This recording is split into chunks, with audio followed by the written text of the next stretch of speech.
All right, working out and staying fit can be difficult on its own, but working out and staying fit while pregnant, now that is an entirely different story. In fact, we've had some expectant moms contact us here at The Balancing Act about this topic, and so we thought would be the perfect time to bring in our resident fitness expert, Adriana Martin, to show us some exercises while expecting. Welcome back to the show, my dear. Thank you so much for having me. I'm excited. I am excited too, because you know what, here's the thing. With my first son, I was like gung-ho. I was working out all the time. I felt great throughout the entire pregnancy. I was able to work out until like a few days before his delivery.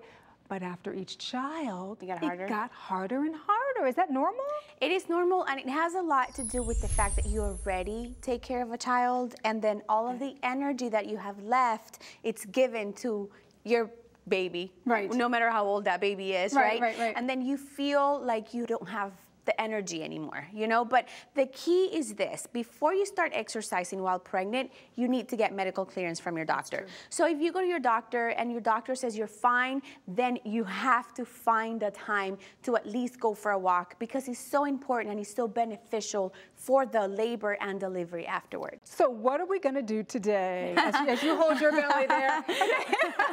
Okay, 3 important things. Number 1, you have to work on your legs, and that's because you're bearing a lot of weight on them. That is true. So you have to keep them healthy and strong. However, pregnancy is not the time to get in shape. It is the time to stay in the best shape possible. So you should already be in fairly good shape prior. You should not start anything that you have never done before. Got you. Makes sense. So we're gonna squat. Now your squats are gonna be a little different because you're obviously not pregnant, But my squats this time are gonna be a little wider, so I need you to open wide and turn your toes out so that when you go down into your squatting position, your belly has the space to go down and you're not hitting the baby. Gotcha. Right?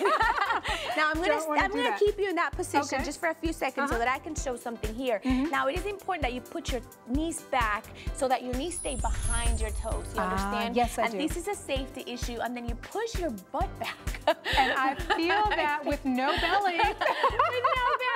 So then you're going down and then you're squatting in that position, and then you return. Now the key is to inhale and exhale as you lower your body, and then inhale at the top. You want to do at least 15 every other day. Just 15? Just the one set of 15? I would say start with 15. If you're not feeling energy, you know, the first trimester you feel really tired. So at least do 15, and then if you can a little more, then you can do 2 sets of 15 or 3 sets of 15. Got it. Next exercise, really quick, very important. You have a lot of weight on the front, nothing on the back. That means your back muscles are working extra hard and they're getting tired, but we have to keep them strong. Well, some of us have stuff in the front and the back, but that's a whole nother story.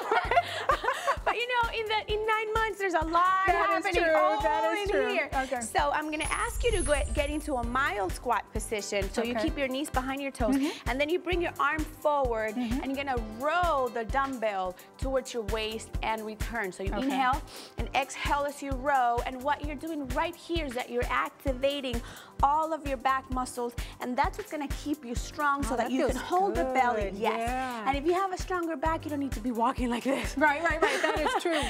A lot of us do that pregnancy walk, right? The pregnancy walk. So 15, 1, 2, or 3 sets. All right, and then the last one is we have to work on our core muscles. However, we cannot do crunches because we can't lie down when you have a big belly. So what you do is that we're gonna do some balancing moves that are going to activate your core. So feet together, and you could do this, I would say, holding onto something, like a chair, or if you're used to doing it, then you could do it like that. One leg up and then the other one down. You could extend the arms to the side. And then for you, it might be a little easier, but for me, it's hard because my center of gravity is off. And so you've really got to work to keep that balance, which is why you should probably hold on to something. Absolutely. And then that's going to help you activate the core muscles, engage in the abdominals without doing the crunches. But what that does is that it helps your core. And when you have the baby, then you can have a tighter, stomach back.